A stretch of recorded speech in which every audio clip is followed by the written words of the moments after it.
तारीख है 10 अक्टूबर 1966। रिकॉर्ड चला है, तू प्यार का सागर है, तेरी एक बूंद के प्यासे। बूंद के प्यासे हम ये भक्त गाएंगे या बच्चे गाएंगे? ये भक्तों का गीत है। जब प्यार का सागर है तो बूंद के प्यासे क्यों? बूंद क्यों चाहिए? सागर में ही गोता लगा जाओ ना। बच्चों ने गीत की लाइन सुनी।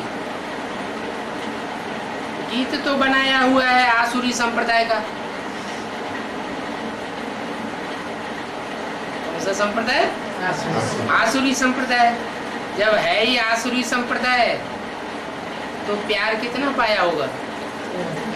है भरपूर प्यार तो पा नहीं सकते, क्योंकि आसुरी संप्रदाय है। भगवान का प्यार किसको मिलता है? देव आत्माओं को मिलता है या राक्षसी आत्माओं को मिलता है? देव आत्माभिमानियों को ईश्वरीय प्यार मिलता है, देहाभिमानियों को ईश्वर प्यार नहीं मिलता। तो ये गीत आसुरी स्वभाव संस्कार वालों ने बनाया है। तेरी एक बूंद के प्यासे हम। करोड़पति अरबपति का बच्चा हो और कहे तेरे एक एक पैसे के प्यासे हम। इसका मतलब है कि करोड़पति बाप से विमुख हुआ बच्चा है,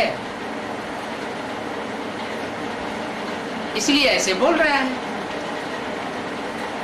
जो भी गीत बनाते हैं व शास्त्र आदि सुनाते हैं, वो बनाने वाले या सुनाने वाले समझते कुछ भी नहीं। जो कुछ भी पढ़ते आए हैं उससे कुछ भी कल्याण नहीं हुआ है। 2500 साल से पढ़ते चले आए, सुनते चले आए, कल्याण तो कुछ भी हुआ नहीं, और ये अकल्याण होता आया है। बाप ने समझाया है भक्ति से है दुर्गति, अर्थात अकल्याण। भक्ति माना अंधश्रद्धा। अंधश्रद्धा पूर्वक जो भी कार्य बिना समझे किया जाए वो भक्ति की लिस्ट। अकल्याण होता है, सर्व का अकल्याण करते ही आते हैं, और सर्व का कल्याणकारी एक ही ईश्वर है। तुम जानते हो हमारा कल्याण करने आया हुआ है।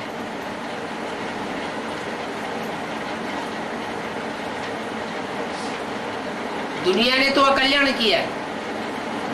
दुनिया में बहुत से बड़े बड़े महात्माएं, संत, धर्मपिताएं आए, लेकिन अकल्याण किया।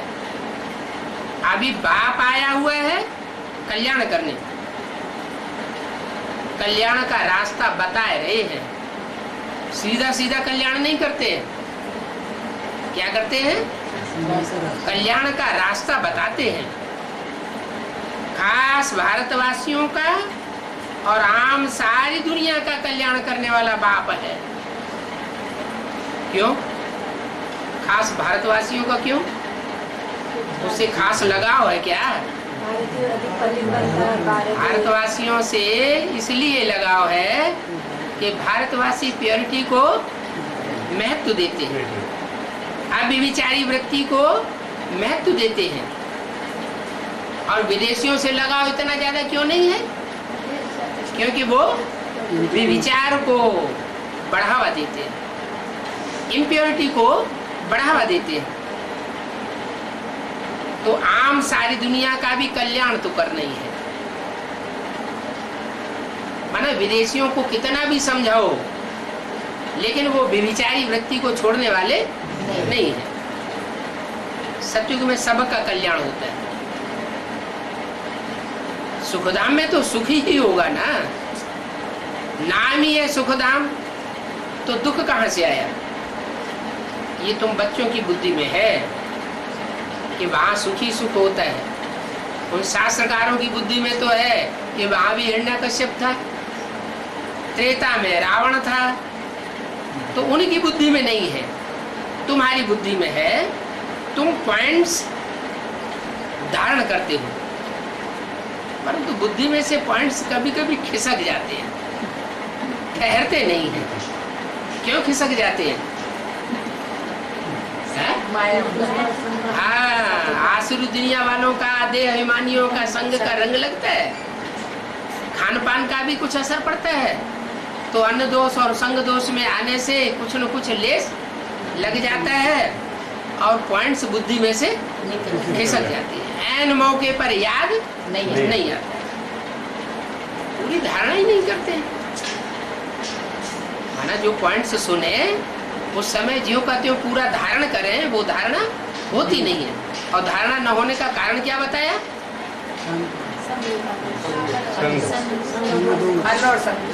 शेरनी का दूध सोने के बर्तन में टिकता है। अगर थोड़ा भी मिट्टी का पात्र है तो जहाँ जहाँ मिट्टी है वहीं से निकल जाएगा। मिट्टी माना देह अभिमान, देह अभिमान जितना जितना मिट्टी का पात्र बना हुआ है, आत्मा जितनी देह अभिमान में व्यस्त है, खिंची हुई है, मिक्स हुई पड़ी है, तो वहां से ही लीकेज ज्ञान की होती है, पूरी धारणा नहीं होती। अगर एक एक पॉइंट में विचार सागर मंथन करते रहे तो ऐसा हो नहीं सकता। लेकिन बच्चे विचार सागर मंथन ही नहीं करते। जानवरों में जितना अकल है, आजकल के मनुष्यों में भी इतना अकल नहीं रही है। ये क्या बात हुई? जानवर से बदतर क्यों बता दिया? क्या कारण हुआ है? नहीं, जानवर मिसल नहीं, जानवरों से भी बदतर बता दिया। ऐसे क्यों? विकार ज्यादा है। जानवरों में भी तो विकार होते हैं, लेकिन बदतर क्यों कह दिया है? उससे भी नहीं, जो जितना ऊंचा होता है, मान लो कोई राजा का बच्चा है या और कोई साधारण व्यक्ति का बच्चा है, और दोनों कुसंग में आ जाए तो ज्यादा नीचे कौन गिरेगा? जो राजा का बच्चा होगा तो ज्यादा नीचे गिरेगा, उसमें पावर ज्यादा है ना। तो ऐसे ही यहाँ भी मनुष्य में बौद्धिक पावर ज्यादा है, तो बुद्धि का नाजायज फायदा उठा करके और ही ज्यादा जानवरों से भी बदतर हो जाता है। तो ये शेरनी के दूध के बारे में तो खाली हद में एक मेन हद की भी बात है। हद में तो ऐसा ये प्राणी संग्रहालय के वैसे तो मिट्टी के पात्र में डालो, वो बहुत गर्म होता है। अच्छा है? तो कोई सोने के बर्तन तो नहीं होंगे? नहीं, सोने के बर्तन नहीं होंगे, लेकिन मिट्टी का भी नहीं होगा। कम से कम अच्छी मेटल तो होगी है। लेकिन यहाँ बताए मिट्टी का पात्र, माने देह अभिमान की मिट्टी जहाँ है वहाँ हाँ वो नहीं, बेहद में भी है। बाबा तो हद में भी बोलते हैं, हद में भी, बेहद में भी बोलते हैं। जो बेहद के बच्चे हैं वो बेहद की बात भी उठाते हैं, और हद की दुनिया में तो सब है ही है।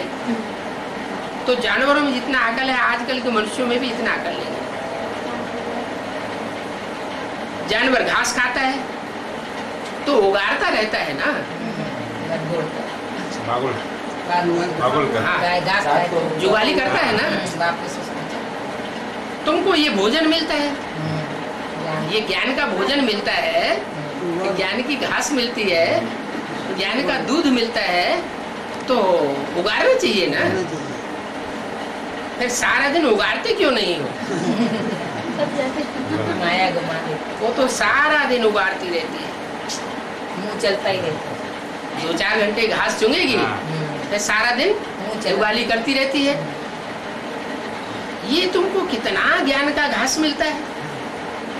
योग और ज्ञान, उस पर विचार सागर मंथन करते रहना है। जिनको सर्विस का शौक नहीं है वो विचार सागर मंथन नहीं कर सकते।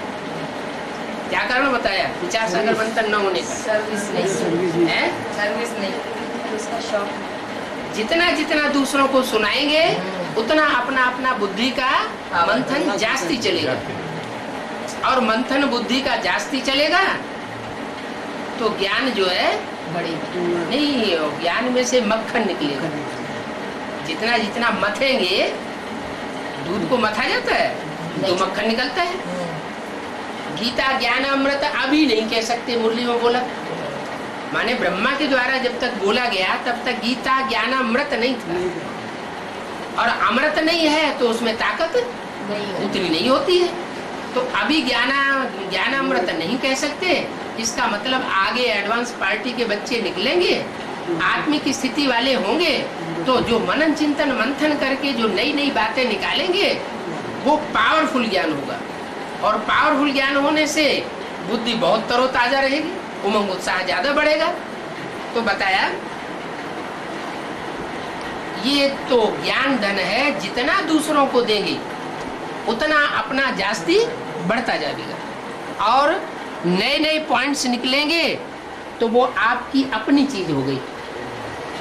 एक होता है कि किसी से लिया और दिया, और दूसरा है खुद पैदाइश की और फिर दूसरों को बांटा, तो उसमें भाग्य जास्ती बने। बच्चों को शौक नहीं है, कोई कोई को ज्ञान धन देने का शौक भी होता है। गौशाला में मनुष्य जाकर गौओं को घास आदि देते हैं, वो भी समझते हैं बाप तुमको ये ज्ञान घास खिलाते हैं, इन पर विचार सागर मंथन करते रहेंगे तो खुशी में रहेंगे और तुमको सर्विस का शौक बढ़ेगा। अगर विचार सागर मंथन करेंगे, दोनों बातें अरस परस हैं। विचार सागर मंथन करेंगे तो क्या फायदा होगा? सर्विस का शौक बढ़ेगा, दूसरों को सुनाए। ये पॉइंट हमारे से नहीं निकली, हम दूसरों को सुनाए, दूसरों को सुनेंगे, दूसरों को खुशी का दान देंगे तो हमारी खुशी अपने आप बढ़ती जाएगी। खुशी बढ़ने का कारण क्या? सर्वसेवक बच्चों को बाप याद करते हैं। किसको याद करते हैं? सर्वसेवक। जो बच्चे सुबह से लेकर शाम तक जितनी जास्ती ईश्वरीय सेवा में रहते हैं तो बाबा उनके साथ रह करके उनको खुशी की पावर देते रहते हैं। दुनिया भगवान को याद करती है, याद करने से शक्ति मिलती है, खुशी बढ़ती है, हल्कापन आता है। और भगवान जिन बच्चों को याद करे तो उनका तो बहुत नशा चढ़ेगा। तो इन बातों पर विचार सागर मंथन करते रहेंगे, बहुत खुशी में रहेंगे, सर्विस का शौक बढ़ता रहेगा। कोई लोटा भर लेते हैं, फिर कोई बूंद ले लेते हैं। विचार सागर मंथन न किया तो क्या लिया? बूंद ले लिया। स्वर्ग में तो चले जाओगे क्या? मेरे सन्मुख आकर के जो एक बूंद भी लेकर के जाएंगे तो स्वर्ग में तो चले जाएंगे, लेकिन ऊंच पद नहीं पाएंगे। ऊंच पद नहीं पाएंगे। स्वर्ग के द्वार तो खुलने ही है, यूं तो सागर को हप करना है, सिर्फ बूंद नहीं लेनी है। क्या करना है? पूरे सागर को। जैसे अगस्त ऋषि का मिसाल है, उन्होंने क्या किया? पूरा सागर लोटे हप कर लिए। कोई तो सारा ही हप कर लेते हैं और कोई एक बूंद लेते हैं, माने कोई परसेंटेज में लेते हैं, 1% भी नहीं लेते, और कोई 100% भी ज्ञान सारा ही धारण कर लेते हैं। फिर भी जो एक बूंद भी लेते हैं तो स्वर्ग में तो आ जाएंगे। बाकी जितना जितना धारण करेंगे उतना उच्च पद पाएंगे। माने क्या हुआ कि जो जितना ज्ञान में गहरा जाएगा, ज्ञान की जितनी धारणा करेगा वो उतना उच्च पद पाएगा। यहाँ बड़े और छोटे किसको समझा जाता है? जो ज्ञान में अभी हम समझते हैं बड़ा है, ज्ञान में भी बड़ा कई तरह से देखा जाता है। एक तो होता है सुनाने वाला, सुनता बहुत है, सुनाता बहुत है, तो देखने वाले समझते हैं ये तो बड़ा ज्ञानी है। सुनना सुनाना तो ज्यादा करता है लेकिन धारण नहीं करता है। तो बाबा समझ जाते हैं कि ये दुनिया को दिखाने के लिए इसमें ज्ञान है, लेकिन वास्तव में अंदर से खोखला है। और कोई ऐसे होते हैं सुनते भी हैं, सुनाते भी हैं, धारण भी कराते हैं और करते भी हैं, दूसरों को भी कराते हैं, तो वो सही हुए। तो पेड़ ऐसे होते हैं जिनमें फल भी आता है, फूल भी आता है, पत्ते भी आते हैं। तो पेड़ ऐसे हैं जिनमें फूल ही फूल आते हैं, पत्ते होते ही नहीं। तो पेड़ ऐसे होते हैं, पत्ते भी होते हैं, फूल भी होते हैं, फल नहीं आते। तो श्रेष्ठ कौन से हुए? फल भी आए, छाया जिसमें फूल ही फूल आए, जिसमें फल ही फल आए, पत्ते बहुत थोड़े हो। जैसे बादल का मिसाल देते हैं ना, बादल कोई कोई तो काले काले बहुत घुमड़ घुमड़ के आते हैं, बहुत गरजते हैं, लेकिन बरसते नहीं। कोई ऐसे हैं बहुत बरसते हैं, गरजते कम है, बरसते ज्यादा है। कोई ऐसे होते हैं गरजते भी हैं तो बरसते भी हैं। बढ़िया कौन से हुए? जो बहुत बरसे, तो बरसात से फायदा होता है ना। तो ऐसे ही यहाँ भी ऐसे बच्चे हैं, गजगोर बहुत मारेंगे, हमने इतना ज्ञान सुनाया, हमने इतनी सेवा की, तो मुख से बोलने से वो ताकत कम हो जाती है। बोलना कम और करना ज्यादा। तो जितना जितना धारणा करेंगे, सुनने सुनाने से ऊंचा पद नहीं पावेंगे, समझने और समझाने से उतना ऊंचा पद नहीं पावेंगे। कैसे पावेंगे? जितनी धारणा करेंगे उतना ऊंच पद पावेंगे। बाकी स्वर्ग में तो एक बूंद से चले जाएंगे। मनुष्य मरते हैं तो उनको गंगा जल की बूंद दे देते हैं।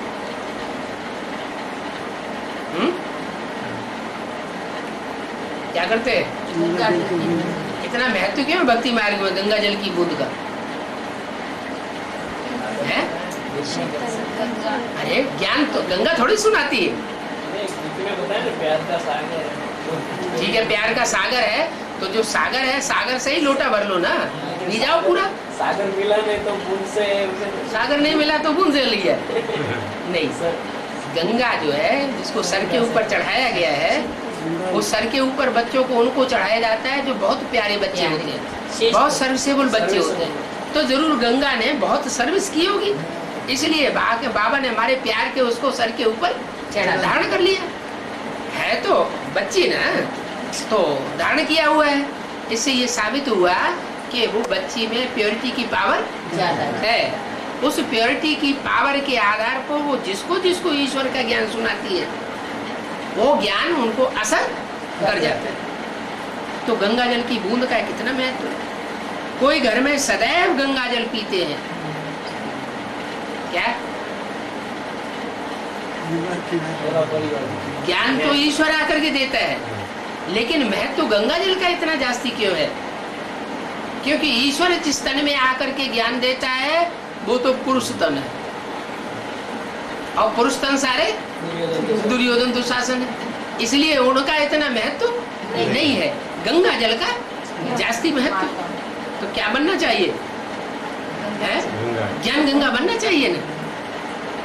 ऐसे तो पार्वती भी बैठी हो, गोदी में बैठी है नीचे, और गंगा जी कहाँ बैठी हुई? सर के ऊपर बैठी हुई। और भगत कहाँ बैठे हुए? नीचे बैठे हुए। तो ज्यादा श्रेष्ठ कौन सी हुई? जो सर नीचे के ऊपर, जो सर के ऊपर बैठी बहुत श्रेष्ठ हुई। तो कोई घर में सदैव गंगा जल पीते हैं, कितना पीते होंगे? गंगा तो बहुत ही रहती है, उनको तो कोई हप कर ना सके। तुम्हारे लिए गाया हुआ है, सागर को हप कर लिया। क्या? तुम्हारे लिए माने बाबा के सामने कोई बच्चे हैं, भले इमर्ज करके बाबा अपने सामने रखा हुआ है, उनके लिए बोला कि तुम्हारे लिए तो ये प्रसिद्ध है क्या कि सागर को हप कर लिया। तो ज्ञान सागर के नजदीक आ जाते हैं, जो नजदीक आएंगे वो तो हप करेंगे। जास्ती सर्विस करते हैं, नजदीक आ जाते हैं तो वो माला में फिर हो जाते हैं। नजदीक नहीं आते, सर्विस जास्ती नहीं करते। कौन सी सर्विस? ईश्वरीय सेवा जास्ती नहीं कर पाते हैं तो माला में नहीं आ पाते। जितना जितना जो हप करते हैं और दूसरों का कल्याण करते हैं, वो पद भी ऊंचा पावेंगे। जितना कल्याण करेंगे उसकी निशानी क्या होगी? खुशी बहुत बढ़ेगी, हल्कापन बहुत आएगा। दूसरों को ज्ञान सुनाने से अपने अंदर हल्कापन भी आएगा और खुशी भी चढ़ेगी। और अगर कोई कोई ऐसे होते हैं बहुत सुबह से शाम तक सेवा करते हैं और शाम को मुंह लटक जाता है। इसका मतलब उन्होंने सेवा तो की, लेकिन अगर खुशी का मेवा नहीं मिला तो उन्होंने जरूर कहीं न कहीं स्वार्थ पूर्वक सेवा की है, डिस सर्विस की है, वास्तव में सर्विस नहीं की। धनवान को तो बहुत खुशी होती है कि हमको तो बहुत धन है। यहाँ कौन से धन की बात है? यहाँ जिनके पास जास्ती ज्ञान धन की धारणा होगी उनको जरूर खुशी रहेगी। हम दान कर सकते हैं, इनके पास तो है ही नहीं, तो दान कहाँ से करेंगे? हम तो दान धर्म भी कर सकते हैं। बड़े बड़े दानी होते हैं, कॉलेज, धर्मशाला, मंदिर आदि बनवाते रहते हैं। यहाँ तो तुमको मिलते हैं अविनाशी ज्ञान रतन।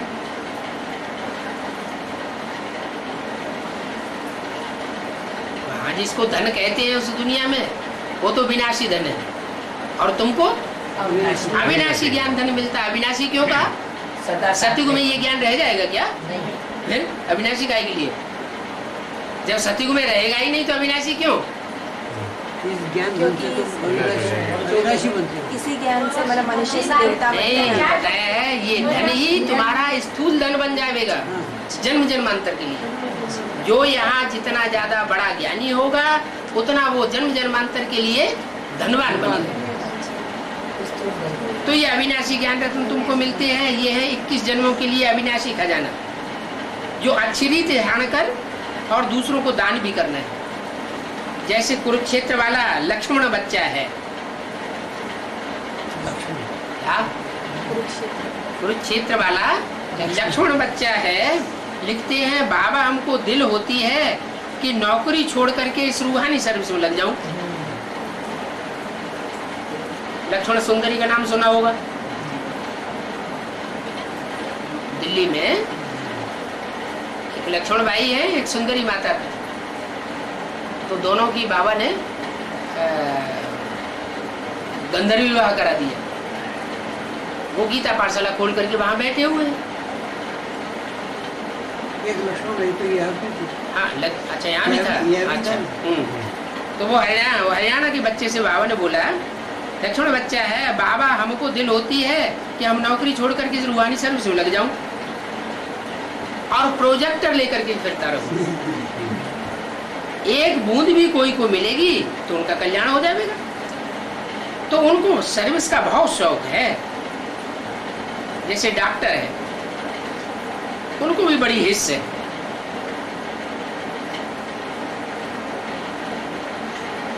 कोई डॉक्टर बच्चा होगा तो उनको बोला इनको भी बड़ी हिस्स है। हर एक की अवस्था को बाबा जान लेते हैं।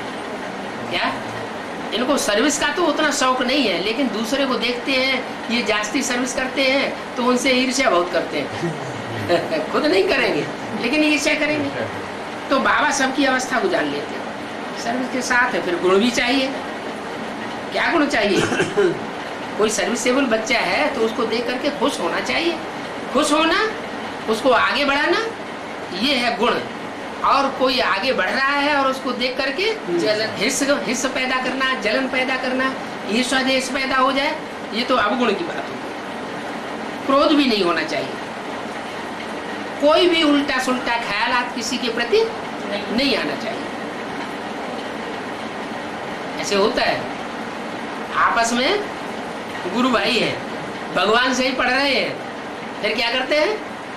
एक दूसरे से ईर्ष्या देश करते रहते हैं, हिस्स करते रहते हैं। ये आगे बढ़ रहा है, खुद नहीं आगे बढ़ेंगे, लेकिन दूसरा अगर आगे बढ़ रहा है तो उसको क्रोध करेंगे। घड़ी घड़ी उसमें आएंगे। तो बोला क्रोध नहीं होना चाहिए, विकारों की कोई भी बीमारी नहीं हो। ये ईर्ष्या देश, ये भी क्रोध के बच्चे हैं। तंदुरुस्त रहना चाहिए। जिनमें विकार कम है बाबा कहेंगे ये तंदुरुस्त है। कम है क्या? विकार कम। जिनमें विकार कम है, माना ऐसा तो दुनिया में कोई नहीं है जिसमें विकार नहीं है, लेकिन कम है तो बाबा कहेंगे ये तंदुरुस्त। हाँ ये तंदुरुस्त बच्चा है। आप महिमा तो करेंगे ना। गाया भी हुआ है, कौन कौन अच्छे महारथी हैं, जो अच्छे अच्छे महारथी हैं उनके नाम शास्त्रों में गाए हुए हैं। उन्होंने फिर असुर और देवताओं की लड़ाई दिखाई दी है कहाँ की बात है? ब्राह्मणों की संगमी की दुनिया की बात। यहाँ असुर भी है और ब्राह्मण भी है। सच्चे ब्राह्मण माना रावण कुंभकर्ण जैसे नहीं, गुरु वशिष्ठ और विश्वामित्र जैसे श्रेष्ठ ब्राह्मण, और आसुरी ब्राह्मण उनकी तादाद बहुत होती है। तो बोला असुर और देवताओं की लड़ाई शास्त्रों में दिखा दी है। यहाँ की सारी बातें, यहाँ भी चेहरे तैयार हो रहे हैं, क्या फीचर्स तैयार हो रहे हैं। वो चेहरे जो हैं वो शास्त्रों में फिर चित्रों में दिखाए जाएंगे। कहाँ? महाराष्ट्र में जो गुफाएं बनी हुई है ना, उन गुफाओं में वो पहले पहले चेहरे तैयार होंगे। अजंता एलोरा एलिफेंटा की गुफाएं हैं, उनमें चित्र दिखाए गए हैं। कोई असुरों के चित्र हैं और कोई देवताओं के चित्र हैं। तो वो सारी महिमा जो है, महिमा है या ग्लानी है, वो सब अभी चित्रों के द्वारा प्रत्यक्ष होने वाली। देवताओं की जीत हो गई, देवताओं असुरों की लड़ाई दिखाई, कहते हैं देवताओं की जीत हुई। अब हमारी तो लड़ाई है 5 विकारों रूपी असुरों से।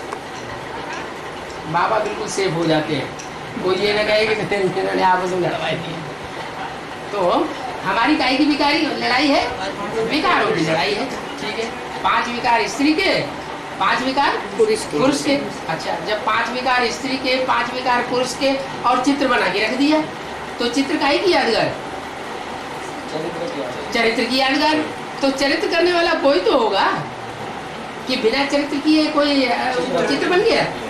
इसका मतलब बाबा सिर्फ इशारा दे रहे हैं कि अभी ये रावण के जो चेहरे हैं वो अभी प्रत्यक्ष होने वाले हैं। और कोई किस्म में मनुष्य असुर नहीं होते हैं। असुर सिर्फ दैवी गुण धारण न करने से होते हैं, दैवी गुण धारण करने से देवता बनते हैं। जिनमें आसुरी स्वभाव है उनको असुर कहा जाता है। नंबर 1 आसुरी स्वभाव है क्या? क्रोध नहीं, वो 2 नंबर है काम विकार। इसलिए सन्यासी भी इनको छोड़ करके भाग जाते हैं। करना क्या चाहिए?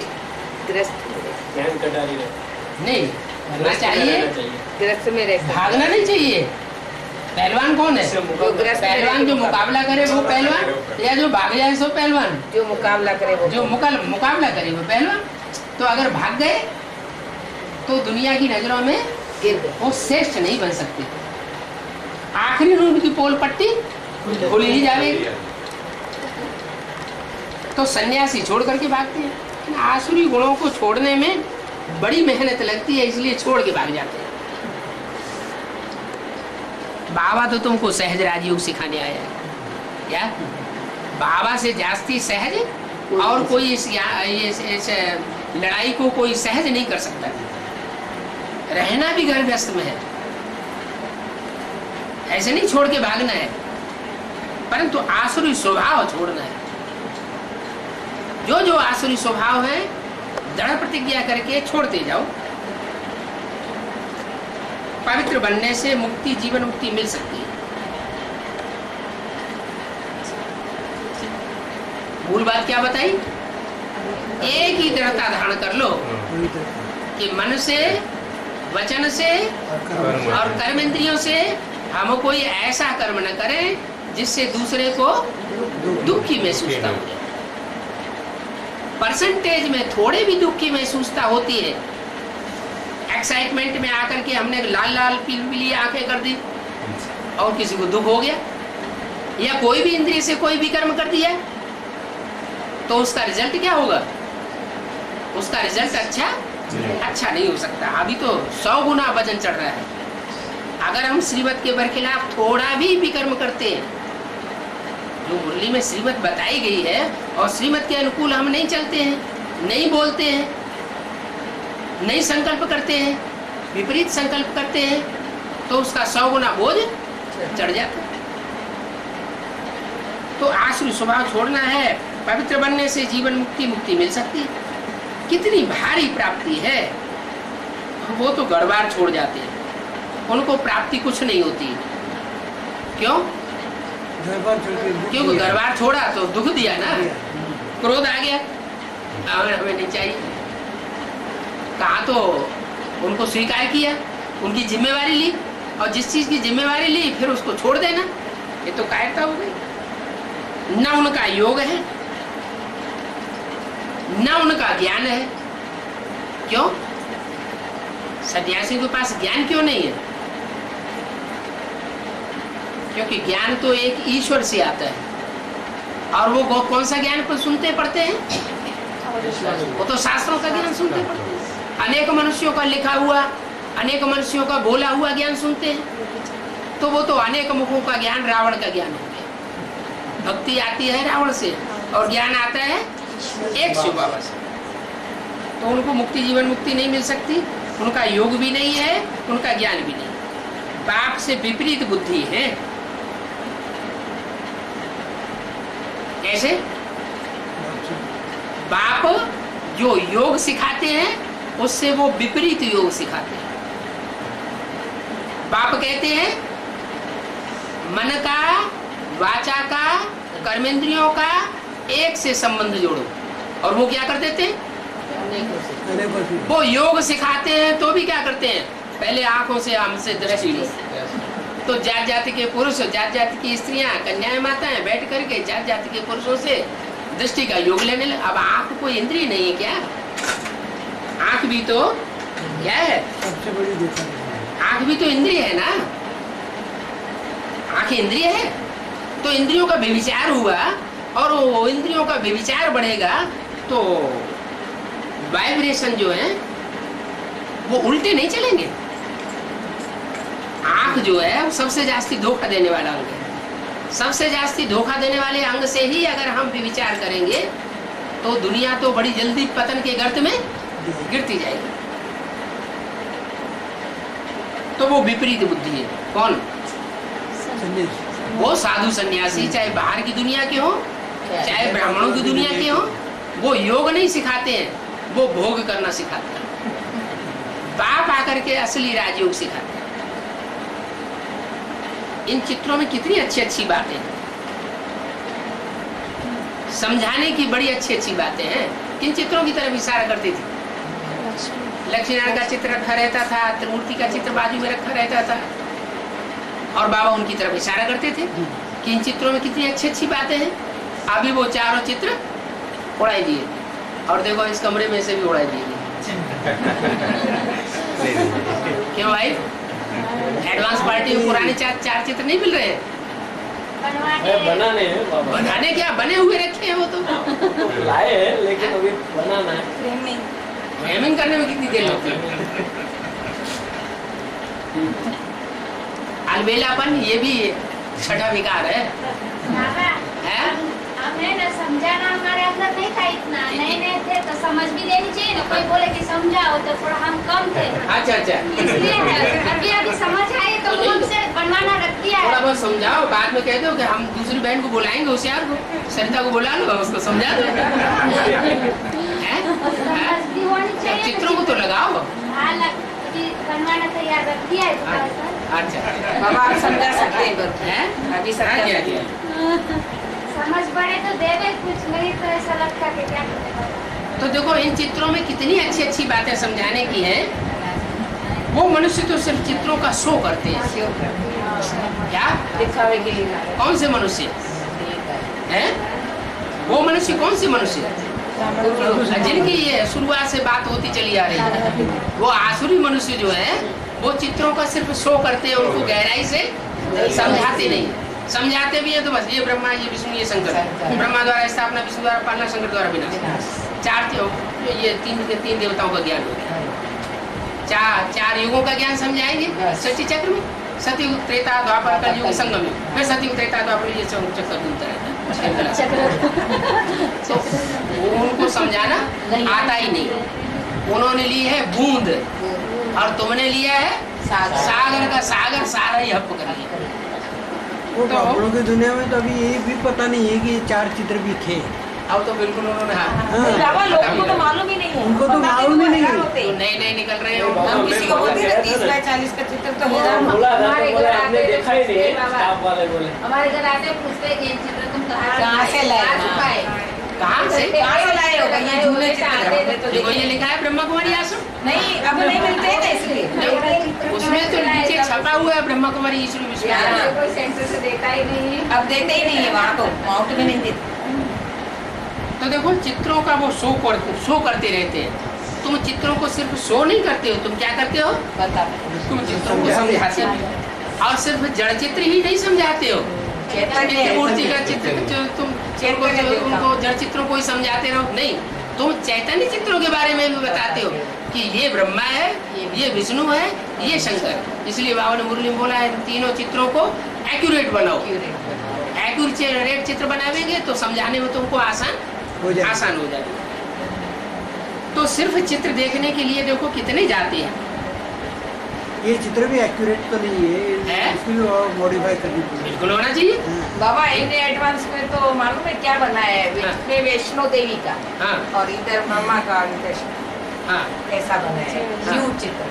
बीच में वैष्णो देवी, हाँ तो ठीक तो है, हाँ, ऐसे बना है। तो गलत तो नहीं। वो ठीक है, हाँ, लेकिन ऐसे बना है। हाँ। वो मास्टर शंकर दूसरा कोई बना हुआ है। वही मैंने बताया ऐसे ना, बोलते हैं। मास्टर शंकर दूसरा है। मास्टर शंकर मैंने आपको हाँ, तो बताया ना वही है। वो चित्र बनाते हैं सिर्फ, हाँ। लेकिन यहाँ समझाने की बात है, हाँ। बनाए भी और फिर साथ में समझाए भी। समझाने का मतलब बाबा ने प्रूफ प्रमाण दे करके बताएं हाँ। कि ये इस तरह ब्रह्मा है, हाँ। ये विष्णु है और ये शंकर है। कैसे वो खुद ही शंकर बन जाते तो हैं। वो सिर्फ चित्र देखने के लिए जाते हैं, फायदा कुछ भी नहीं है। हाँ। सिर्फ देखने से फायदा होता ही नहीं, समझ में भी तो आना चाहिए। यहाँ तो इन चित्रों का बड़ा भारी ज्ञान है। क्या? चित्रों का भाई इन 4 चित्रों में ही दुनिया की सारी नॉलेज बड़ी समाई हुई है।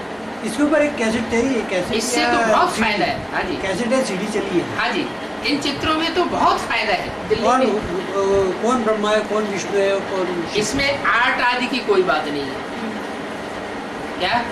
कला की कोई जरूरत हाँ, आजकल तो ढेर के ढेर चित्र माया की मत पर बनाए, उनमें बहुत कलाकारी दिखाई है। यहाँ आर्ट आदि की कोई बात नहीं है, ना कोई बनाने वाले का नाम आदि है। क्या?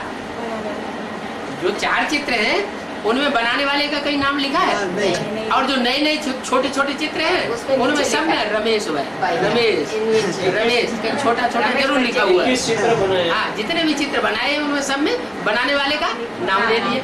यहाँ तो बनाने वाला कौन है, बनवाने वाला कौन है? शिव बाबा। वही बनाने वाला, वही बनवाने वाले। बनवाने वाला।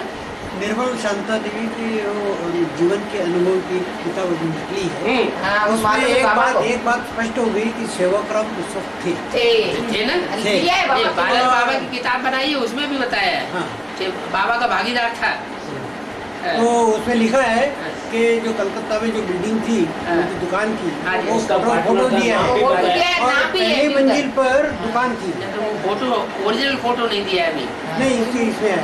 बाबा ने मुरली में बोला है ये तीर्थ आदियों के पास उनका फोटो भी है। पर बाबा उन बच्चों किताब में तो वो दिया है। किताब में दिया है। ओरिजिनल फोटो नहीं है। किताब में फोटो नहीं दिए। पर वो नाम क्यों लिखा हुआ है? उसके ऊपर नाम बाबा लिखा नाम हुआ है। लिखा हुआ है। वहाँ पर इतना लिखा हुआ है कि किताब में जो नाम वो फोटो दिए हुए हैं वो विश्व किशोर का फोटो दिया हुआ है, हाँ। आनंद किशोर का फोटो दिया है, हाँ। सबके फोटो दे दिए। पर बाबा का लेकिन नहीं जो दिया। मुख्य बताया उसका नहीं दिया। उसका वो फोटो नहीं दिया। सेवाग्राम में फोटो नहीं हाँ, दिया। उसका नहीं नहीं, वो नहीं लेकिन दिया। बाबा ने मुरली में बोला है हाँ। कि वो जो बच्चे बहुत अच्छे अच्छे बच्चे थे, हाँ, ज्ञान हो जाए। हाँ, मम्मा बाबा हम को समझते ज्ञान हैं ये देते आगे थे, निकलेंगे। उनका फोटो भी दीदी इनके पास, बच्चियों के पास है। दादी को मालूम है, ऐसा बोला है। हाँ, दादी उनके बारे में जानती है सब कुछ, बोला सारी हिस्ट्री जानती है, लेकिन बताती नहीं तो है। दादी को माने दादी नहीं बता सकती। नहीं बताती, क्यों? क्योंकि अगर उनके बारे में भेद खुल गया तो दीदी दादी और सारी रात खुला हुआ ही है ना, सारा रात खुला हाँ है। जी। पर बाबा इनके पास तो एडवांस का नॉलेज तो पहुंच तो गया ही है। उसमें सेवकराम का जो उल्लेख करते हैं वो सेवकराम का निर्मल शांता देवी ने अभी क्लैरिफिकेशन किया है।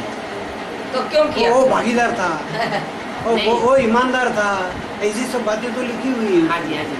तो ये नहीं, जब बहनोई था तो श्रेष्ठ ही व्यक्ति होगा ना। तो जैसे खून होता है तो उनका कुछ कनेक्शन होता है कि नहीं?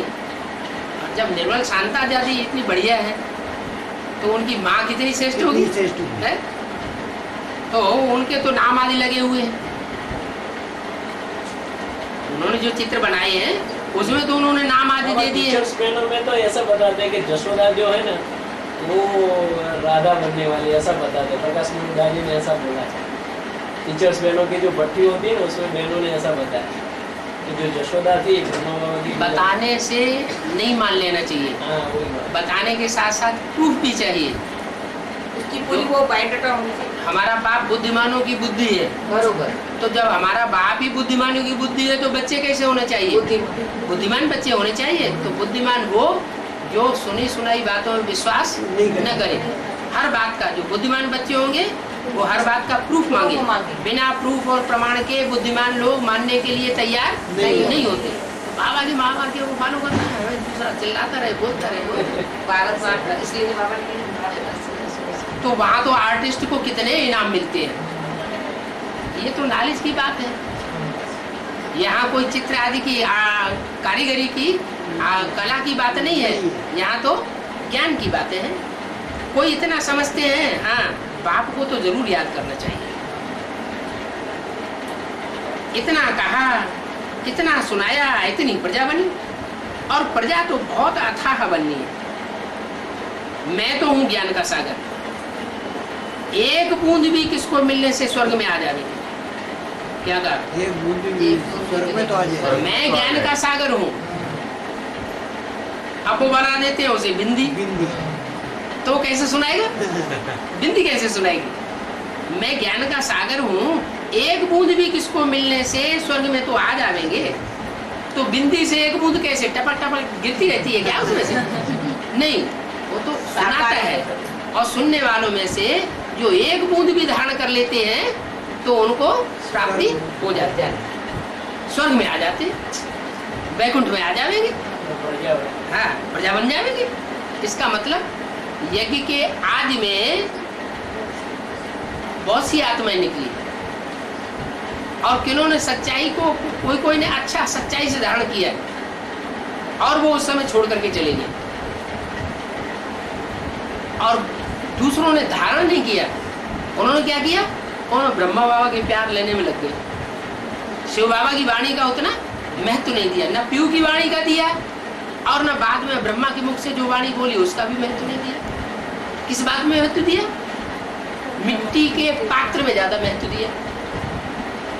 तो कुखवंशावली हुए तो मुखवंशावली हुई, कुखवंशावली हो गई।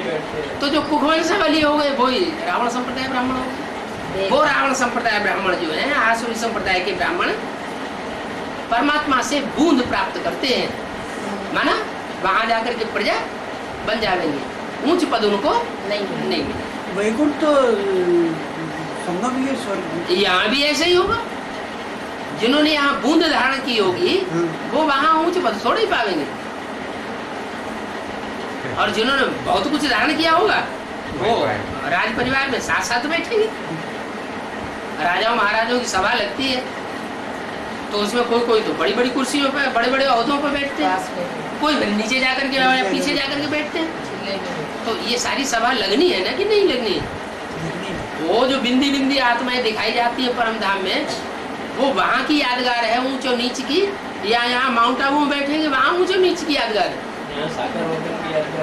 यहाँ साकार सृष्टि पे तुम बच्चे परमधाम को नीचे उतार लेंगे, तो साकार सृष्टि पे जब परमधाम नीचे आएगा तो वहाँ भी अहदे होंगे कि ये ऊंचे ऊंचे हैं, ये नीचे नीचे हैं।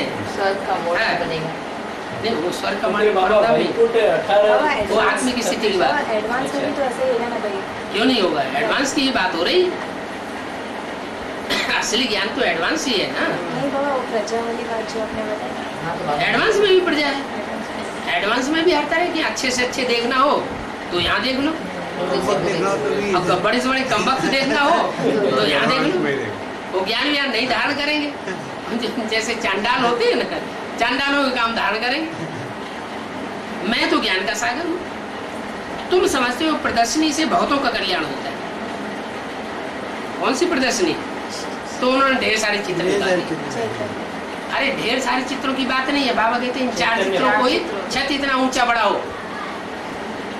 बड़े बड़े चित्र बनावेंगे तो अंधे की औलाद, अंधों की आंखें खुलेंगी, तुमको समझाने में सहज हो जाएगा। दूर से भी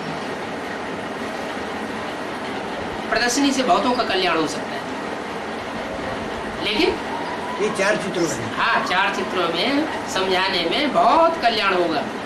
ईश्वर कल्याणकारी है ना, तुम्हारा भी कल्याण हो रहा है, परंतु फिर इसमें विचार सागर मंथन जरूर चाहिए। क्या इन 4 चित्रों में समझाने में बहुत विचार सागर मंथन करना चाहिए। विचार सागर मंथन करता रहे, स्मृति में लाते रहे तो बहुत फायदा होगा। उल्टी सुल्टी बातें तो एक कान से सुनो दूसरे कान से निकाल। और दूसरे कान से निकाल दो। उल्टी सुल्टी माना व्यर्थ बातें जो श्रीमत बाबा की की मुरली में बोली हुई बातों के खिलाफ। खिलाफ और दूसरी बातें हैं, उनमें जास्ती ध्यान नहीं देना चाहिए। बाप कहते हैं हम तुमको बहुत अच्छी बातें सुनाता हूँ, दूसरे जो कुछ सुनाते हैं वो सब उल्टी सुल्टी बातें हैं। मनुष्यों से जो कुछ आता है वो अज्ञान आता है, मैं जो कुछ तुमको सुनाता हूँ वो ज्ञान सुनाता हूँ। अपने मुंह मियां मिट्टू सबसे ज्यादा कौन बनता है? सबसे नहीं, सबसे ज्यादा बड़ा मुंह मियां मिट्टू है शिव बाबा।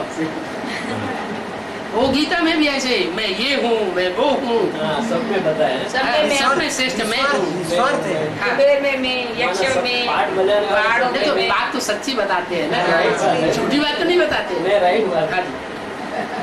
कितनी अच्छी अच्छी बातें सुनाते हैं। नंबर 1 मुख्य बात एक है, क्या कोई को भी जो भी आए उसको बाप का परिचय देते रहो। जब है ही नंबर 1 तो नंबर 1 का परिचय देंगे तो नंबर 1 में जाएगी, नंबर 1 लिस्ट में आ जाएगा। नंबर 1 लिस्ट कौन सी है? सूर्यवंशियों की। नंबर 2 की लिस्ट कौन सी है? चंद्रवंशियों की। फिर नंबर 3, नंबर 4 इस्लामी, बौद्धिक, क्रिश्चियन। तो कोई को भी बाप का परिचय दे, बस एक बाप को याद करो, वो ही सब कुछ है। सारी डोरी उस एक के हाथ में है। क्या कठपुतलियों का खेल देखा कभी? कठपुतलियों का खेल जब दिखाते हैं तो पर्दा पड़ा होता है, कठपुतलियां ऊपर आकर के नाचती हैं, हाथ पांव डुलाती हैं, तो उसमें धागे लगे होते हैं महीन महीन, और वो धागे जो है 10 उंगलियों से वो नचाने में बहुत प्रैक्टिस, पक्की प्रैक्टिस होती है। वो यूं करके नचाता रहता है अंगुलियों से। तो हम सब क्या है उसकी कठपुतलियां, हम उसकी कठपुतलियां हैं। वो जैसे जैसे नचाता है वैसे नाचते रहते हैं। कहते हैं एक एक पत्ते को हिलाने वाला एक है। तो ये निराकार के लिए बोला कि निराकार कैसे हिलाएगा? साकार के द्वारा ज्ञान देगा ना। अंगुली से इशारा करेंगे, सब कुछ परमात्मा करते हैं ना। उसको याद करो, वो सबका कल्याणकारी ऊपर रहते हैं, तो वो समझते हो कोई ऊपर रहता हो। अब ऊपर होने ये पता ही नहीं कि ऊपर वाला ही ऊंचे से ऊंचा कर्म करके नीचे दिखाता है। नीचे आता जरूर है, लेकिन नीचे आते हुए भी जो भी कर्म करता है ऊंचा कर्म करता है, जो भी बात बोलता है ऊंची बात बोलता है, जो भी संकल्प करता है ऊंचा संकल्प करता है। तो वो सबका कल्याणकारी ऊपर रहते हैं। रहती तो तुम आत्माएं भी वहां हो, तुम आत्माएं भी वहां ऊपर की रहने वाली हो। ये सारी ज्ञान की बातें अब तुम्हारी बुद्धि में बैठी है। क्या कि हम सब भी वहां के रहने वाले हैं, लेकिन कोई ज्यादा लंबे समय तक ऊंची स्टेज में रहते हैं और कोई थोड़े समय तक ऊंची स्टेज में रहते हैं। ये सारी ज्ञान की बातें तुम्हारी बुद्धि में। बाकी सबके पास तो भक्ति का भूसा है, तुम्हारे पास ज्ञान का धन है। वहां फिर ज्ञान कहाँ से आवेगा? कहाँ? जो नई दुनिया होगी वहां ज्ञान नहीं होगा। ज्ञान तो है सदगति करने वाला, ज्ञान से ही सदगति होती है, योग से सदगति नहीं होती। ये क्या बात? जितने भी धर्म पिताएं हैं उनकी शरीर से सदगति होती है, यह शरीर छोड़ करके ऊपर चले जाते हैं। शरीर छोड़ करके ऊपर चले जाते हैं।